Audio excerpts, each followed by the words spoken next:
আজ আমাদের লখনৌ ভ্রমণের দ্বিতীয় তথা শেষ পর্ব। লখনৌতে আমরা ছিলাম 2 দিন। প্রথম দিন আমরা যে যে জায়গায় ঘুরেছি সেই জায়গাগুলোর ভিডিও আমাদের লখনৌ ভ্রমণের প্রথম পর্বে দেওয়া আছে। আপনাদের দেখার সুবিধার জন্য আমি ডেসক্রিপশন বক্সে প্রথম পর্বের ভিডিওর লিংক দিয়ে দেব। আমাদের লখনৌ ভ্রমণের দ্বিতীয় দিনে আমরা যে যে জায়গায় গেলাম আর যা যা খাবার খেলাম সেগুলোরই বর্ণনা রইল আজকের ভিডিওতে। আশা করছি ভিডিওটা আপনাদের ভালো লাগবে, আর ভালো লাগলে একটা লাইক করে দেবেন। আজকে আমরা লখনৌয়ের কিছু বিখ্যাত জায়গার পাশাপাশি এমন একটা জায়গায় যাব যেটা বিখ্যাত তো বটেই, কিন্তু তবুও খুব বেশি ট্যুরিস্ট সেখানে যান না। সেই জায়গাটা কোন জায়গা আর কী বা তার ঐতিহাসিক গুরুত্ব তা জানতে আমাদের ভিডিওটি শেষ অবধি দেখতে থাকুন।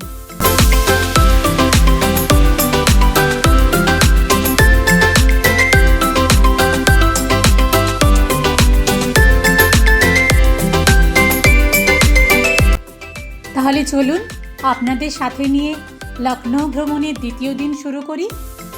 বোহেমিয়ান সোলসের সাথে আপনাদের যাত্রা শুভ হোক।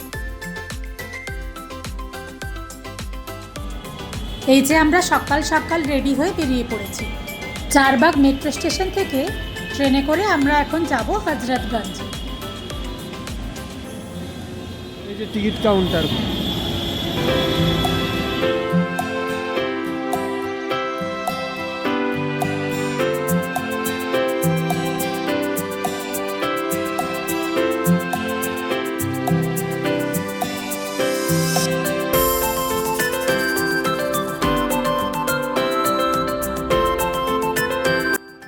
লখনৌতে মেট্রো খুব বেশি দিন চালু হয়নি।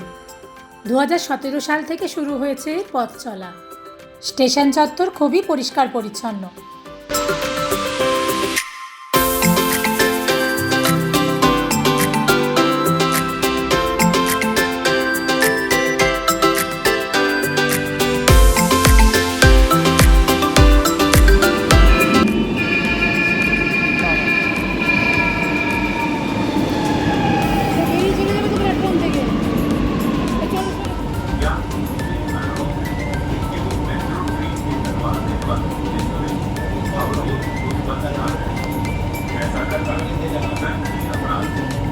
আমরা পৌঁছে গেছি হজরতগঞ্জ।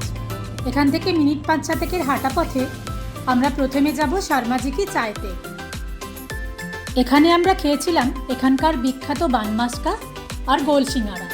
বানমাস্কা হলো মিষ্টি পাউরুটির মধ্যে সাদা মাখন দেওয়া। এর সাথে আমরা নিয়েছিলাম মাটির ভাঁড়ে ঘন দুধের চা।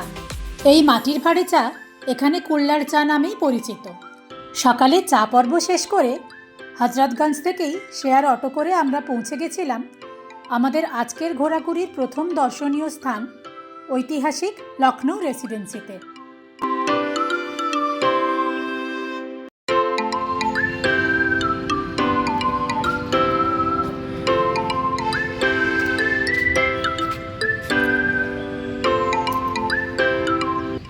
সকাল সকাল আমরা চলে এসেছি দ্বিতীয় দিনে রেসিডেন্সি। এটা একটা খুবই উল্লেখযোগ্য স্থান লখনৌ। ব্রিটিশদের সাথে নবাব সুজাউদ্দৌলার একটি চুক্তি হয়। সেই চুক্তি অনুযায়ী আওয়াধের রাজসভায় ব্রিটিশের একজন প্রতিনিধি থাকতে হবে। তো সেই প্রতিনিধি এবং তার কর্মীদের থাকার জন্যই রেসিডেন্সি নির্মিত হয়েছিল। 1775 সালে নবাব আশরাফ উদ্দৌলার আমলে রেসিডেন্সির নির্মাণ শুরু হয়, আর তা শেষ হয় 1800 সালে নবাব সাদাত আলী খানের সময়। সামনে যে গেটটি দেখতে পাচ্ছেন এই গেটটির নাম বেলি গার্ড গেট। রেসিডেন্সির প্রথম বাসিন্দা কর্নেল জন বেলির অনারে গেটটির নাম রাখা হয়। এখানে আন্দোলনের সময় এইসব কিছু ধ্বংস হয়ে গেছে। কিছু কিছু আর্কিওলজিক্যাল সার্ভে অফ ইন্ডিয়া এখানে এগুলোকে রক্ষণ করার জন্য চেষ্টা করছে। এইটা হচ্ছে ট্রেজারি বিল্ডিং ছিল।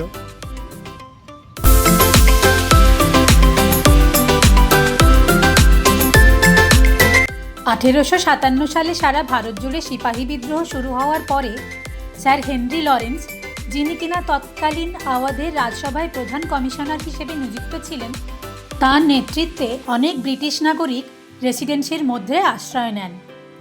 আমরা এখন রয়েছি ট্রেজারি বিল্ডিংয়ের মধ্যে, যেটি কিনা সেই সময় অস্ত্রাগারে পরিণত হয়েছিল। ব্রিটিশদের আচরণে ক্ষুব্ধ হয়ে লখনৌয়ের মানুষ 1857 সালের 30শে জুন থেকে 87 দিন লখনৌ রেসিডেন্সি অবরোধ করে রাখেন। আহার এবং ওষুধের অভাবে বিপুল প্রাণহানি ঘটে রেসিডেন্সিতে।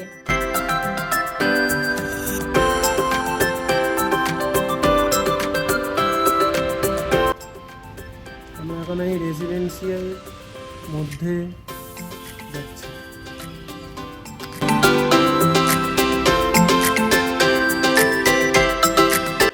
রেসিডেন্সির মধ্যে ঘুরতে ঘুরতে চারিদিকে এই পুরনো দেওয়ালগুলো দেখতে দেখতে যে কত কথাই মনে হচ্ছিল কত যুগ ধরে কত অজানা ইতিহাসের সাক্ষ্য বহন করে চলেছে এরা।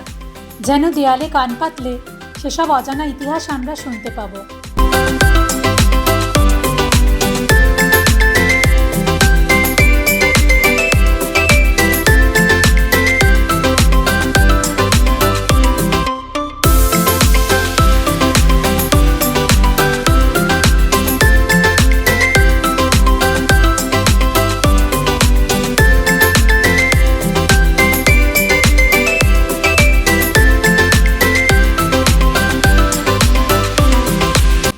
এই যে সামনে ভগ্নপ্রায় অবস্থায় যে বিল্ডিংটি দেখতে পাচ্ছেন, এটি ছিল ব্যাংকোয়েট হল, যেখানে প্রতি রাতে জলসা খানাপিনার আসর বসত।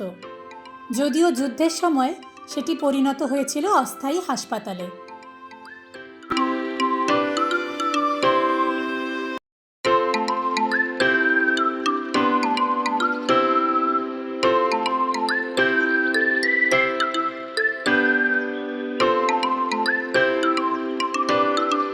পুরো রেসিডেন্সি চত্বরটাকে খুব সুন্দরভাবে রক্ষণাবেক্ষণ করা হয়। ঘাসের গালিচায় ঢাকা বিস্তৃত সবুজ লন আর তার মধ্যে দিয়ে পাথরের রাস্তা দিয়ে হাঁটতে খুব ভালো লাগছিল।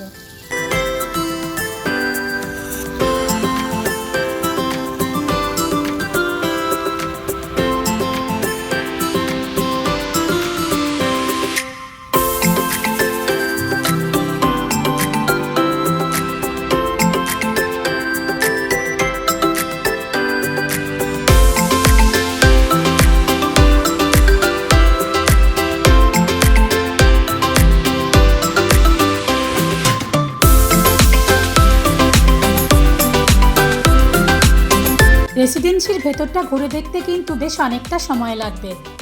এর মধ্যে অনেক বিল্ডিং রয়েছে, চার্চ, সিমেট্রি, কর্মীদের থাকার জায়গা, রান্নাঘর, অনেক কিছু। আর যেটা শুরুতেই বলা হয়নি, রেসিডেন্সিতে কিন্তু প্রবেশ মূল্য রয়েছে, 25 টাকা করে এক একজনের প্রবেশ মূল্য।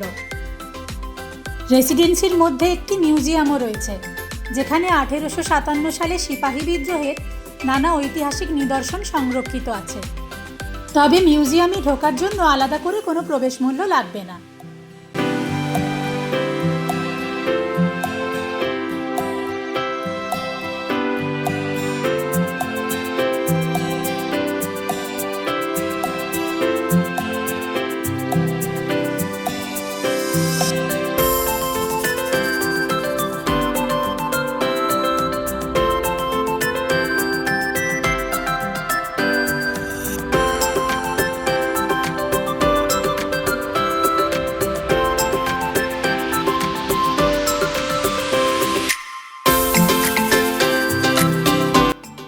ঐতিহাসিক লখনৌ রেসিডেন্সিতে বেশ অনেকখানি সময় ঘোরাঘুরি করে আমাদের বেশ খিদে পেয়ে গিয়েছিল। তাই দুপুরের খাওয়া সারতে এরপরে আমরা টোটো করে চলে গিয়েছিলাম লখনৌয়ের আমিনাবাদ অঞ্চলে, যেখানে গতকাল রাতেও এসেছিলাম টুন্ডে কাবাবিতে গালুটি কাবাব খেতে। তবে আজকে আমাদের গন্তব্য হোয়াইট বিরিয়ানি। আজকে হোয়াইট বিরিয়ানি দিয়েই লাঞ্চটা সারবো।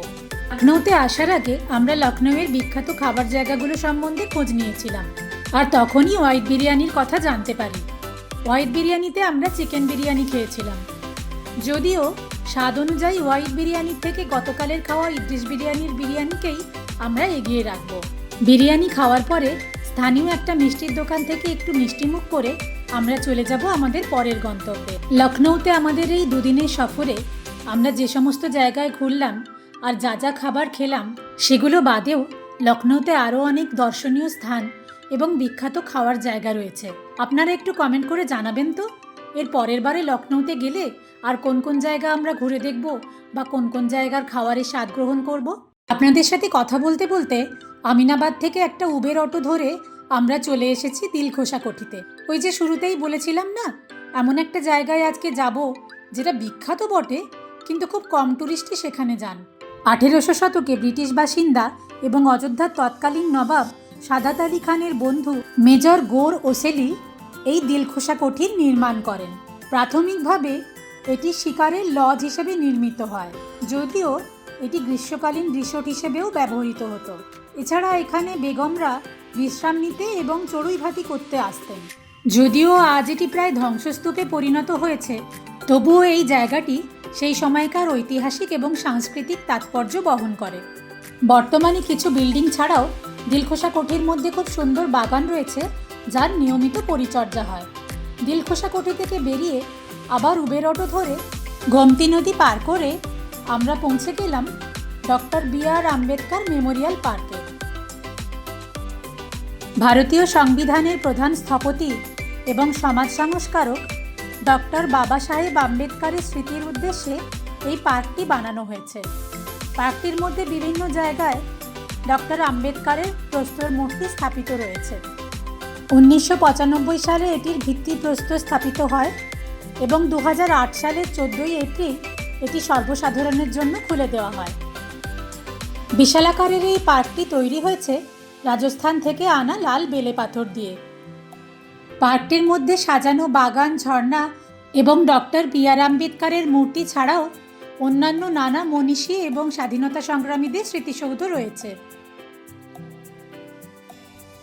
Doctor B.R.. Ambedkar Memorial park সম্বন্ধে আপনাদের কাছে যদি আরও কোনো উল্লেখযোগ্য তথ্য থাকে তাহলে অবশ্যই আমাদেরকে তা কমেন্ট করে জানাবেন।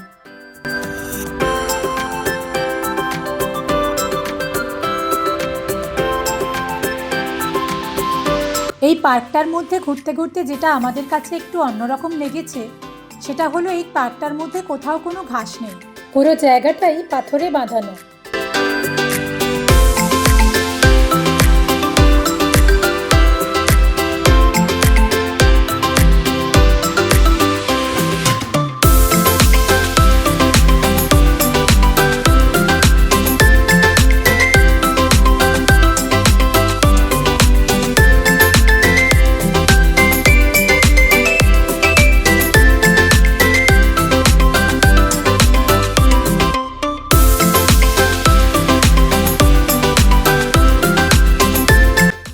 এখন আমরা পার্কের মধ্যে যে জায়গাটিতে রয়েছি সেখানে এক দিকে 62টি করে দুদিকে মোট 124টি হাতির প্রস্তর মূর্তি রয়েছে। দুদিকে সারিবদ্ধভাবে অবস্থিত হাতির মূর্তিগুলি সহ পুরো জায়গাটা দেখতে খুবই মনোমুগ্ধকর লাগছিল। আম্বেদকর পার্কে ঘুরতে ঘুরতে প্রায় সন্ধে হয়ে এলো। পার্ক থেকে বেরিয়ে অটো করে এখন আমরা যাচ্ছি হজরতগঞ্জে। হজরতগঞ্জে পৌঁছে সন্ধেবেলা হজরতগঞ্জের রয়্যাল ক্যাফেতে আমরা খেলাম বাস্কেট চাট, যেটাও কিনা লখনৌয়ের বিখ্যাত খাবারগুলোর মধ্যে একটা। এই হজরতগঞ্জ জায়গাটা লখনৌয়ের অভিজাত জায়গাগুলোর মধ্যে একটা। চারপাশটা দেখে নিশ্চয়ই আপনারা সেটা বুঝতে পারছেন। আর এই হলো সেই বাস্কেট চাট। এই বাস্কেট চাটটা খেয়ে আমাদের এতটাই পেট ভরে গেছিল যে রাতে আর ডিনার করতে হয়নি। যাই হোক, বাস্কেট চাট খেয়ে আমরা রয়্যাল ক্যাফের পাশেই মেট্রো স্টেশন থেকে মেট্রো ধরে হোটেলে ফিরে গেছিলাম। রাত্রি 12টায় আমাদের ট্রেন ছিল, আর রাত্রিবেলা হোটেল থেকে স্টেশনে পৌঁছতে যাতে ট্রান্সপোর্টের কোনো সমস্যা না হয় সেজন্যেই আমরা স্টেশনের কাছাকাছি হোটেলেই ছিলাম। আমাদের রাত্রি 12টার ট্রেন এসে পৌঁছেছিল রাত্রি 3টে। ওই যে আমাদের ট্রেন এসে গেছে। লখনৌ ভ্রমণ পর্ব শেষ করে রওনা দিচ্ছি আমরা আগ্রার উদ্দেশ্যে। আমাদের দুদিনের লখনৌ ভ্রমণের এই ভিডিওটা আপনাদের কেমন লাগলো তা অবশ্যই কমেন্ট করে জানাবেন। যদি ভালো লেগে থাকে ভিডিওটা লাইক আর শেয়ার করে আমাদের চ্যানেলটা সাবস্ক্রাইব করে দেবেন। দেখা হচ্ছে আবার পরের পর্বে।